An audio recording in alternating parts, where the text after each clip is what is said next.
Dear members of the Museum Board, I am Robert, And I am Min. and we thank you for your consideration of our exhibit for your museum. Now let us take a virtual tour.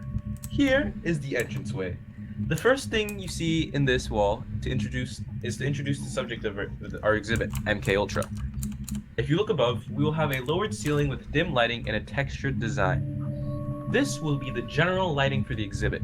It will be kept dim in order to build an ominous ambience and mood. Signs and other areas with visuals and text will be lit from below to improve readability, as you can see on the LSD section to the right. It is also important to notice the ambient music playing in the background.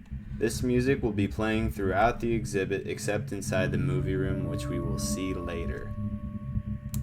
As we move through the LSD section, you will notice that all of our displays rest atop tinted black glass as to allow the lighting at the bottom to shine through, but still preserving the overall design. The next section of the exhibit discusses prison experimentation. This section is enclosed in a mock jail cell, and there is an opening on the side for visitors to take pictures in. Now it's time for the centerpiece of the exhibit.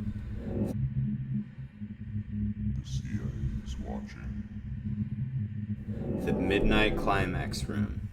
This is loosely modeled after the CIA safe house that was transformed into a hotel.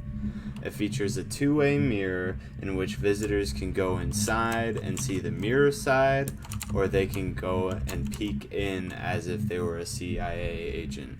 There's also a fun little challenge for the visitors where they can search for hidden microphones around the room.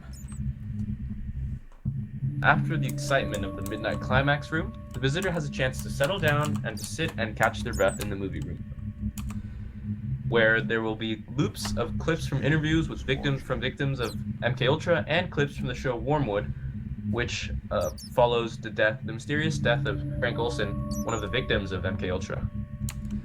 The movie room opens up into the Ewan Cameron section of the exhibit.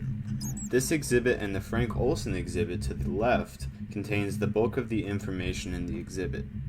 In this area, there are in-depth descriptions of Frank Olson's death and Ewan Cameron's infamous psychic driving technique. On the wall is a picture of Ewan Cameron in a newspaper article, and on the left wall is a portrait of Frank Olson.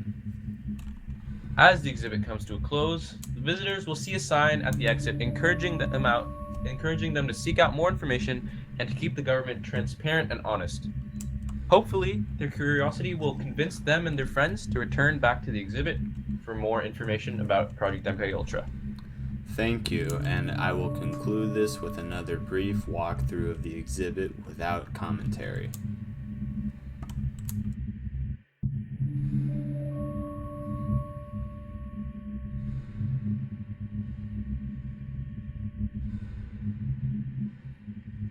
The CIA is watching.